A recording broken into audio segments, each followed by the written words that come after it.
Hello once again, dear viewers. You're watching ERi-TV. Welcome to our news broadcast. First, a quick look at the major headlines tonight.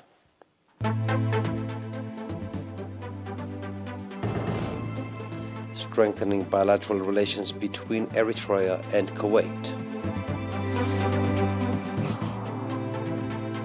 Election of area administrators and managing directors in Foro subzone. US-Philippines kick off their largest ever military drills.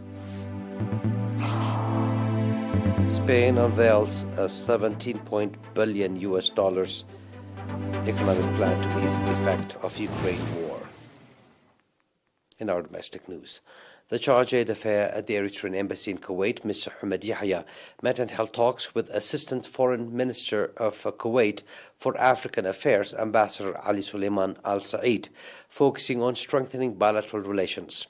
At the meeting, Mr. Ahmed and Ambassador Ali Suleiman Al Said highlighted the overall progress of the bilateral relations between Eritrea and Kuwait and further held talks on investment opportunities and economic cooperation.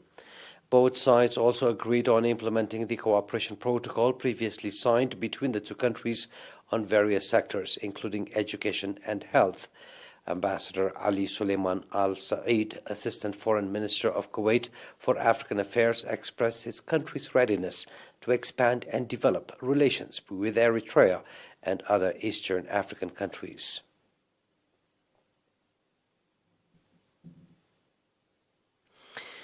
Elections of area administrators, managing directors, as well as village coordinators have been conducted in 14 administrative areas of Foro subzone from 22 February to 14 March. Mr. Gabrihiwat Gabrigziabihir, head of projects and village supervision at the subzone, stated that awareness-raising campaigns conducted from 9 to 12 February had a positive impact on the efficiency and effectiveness of the election. He further stated that 14 area administrators, 14 managing directors, as well as 71 village coordinators have been elected. Commending the residents for their strong participation, Mr. Gabrihiwat called on the society to encourage women's participation in future elections. Mr. Osman Arafa, administrator of Foro subzone, also handed out certificates of recognition to the outgoing area administrators and managing directors for their work. He called on the newly elected members of the administration to serve with diligence the people that have elected them to office.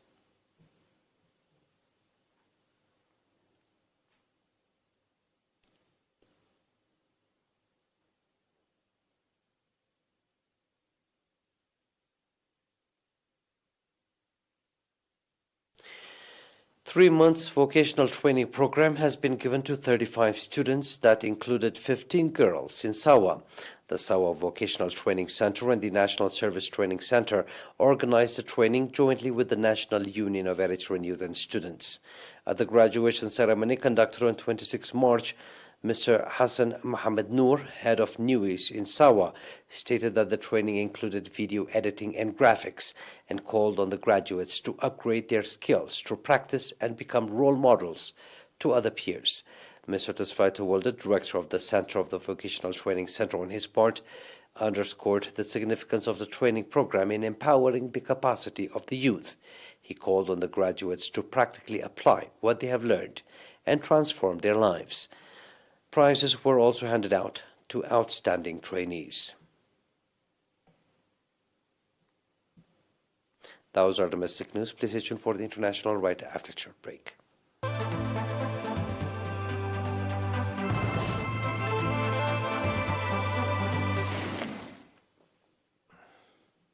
Thousands of soldiers from the Philippines and the United States are participating in the largest ever joint military drills in the archipelago nation as the two longtime allies come closer amid fresh tensions in the disputed South China Sea. The war games are the last under the outgoing President Rodrigo Duterte, who previously threatened to cancel exercises and axe a key military deal with the U.S. as he pivoted towards China. Nearly 9,000 Filipino and American soldiers will take part in the 12-day training, starting today across the main island of Luzon, which is usually an annual affair, but was cancelled or curtailed during the pandemic. The exercises will cover maritime security, amphibious operation, live fire training, counter-terrorism and humanitarian assistance, and disaster relief. Recent maneuvers between the two countries focused on potential conflict in the South China Sea, which Beijing claims almost in its entirety. Trillions of dollars in trade pass through the strategic sea, and it is thought to contain rich petroleum deposits, making it a frequent source of regional friction.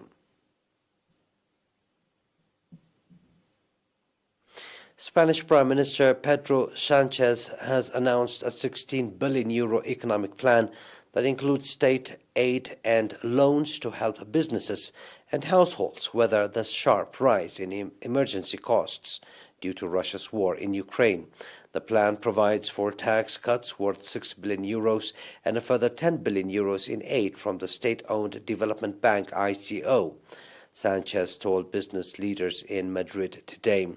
The government aims to reduce the price of petrol and diesel fuel for all consumers by 20 euro cents per litre. The state would contribute 15 euro cents per litre and the oil companies 5 euro cents. The measures would initially apply until June 30 and are set to be officially approved by the cabinet tomorrow. Meanwhile, Spain and Portugal are looking to decouple the price of electricity from that of gas.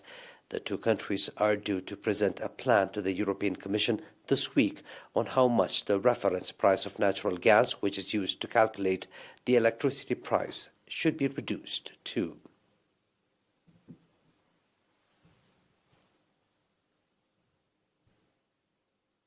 Now a quick recap of tonight's headlines. Strengthening bilateral relations between Eritrea and Kuwait. Election of area administrators and managing directors in Foro subzone. US-Philippines kick off their largest ever military drills. Spain unveils 17.5 billion euros economic plan to ease effect of Ukraine war. And that was Ernest for tonight, dear viewers. It is good night from us.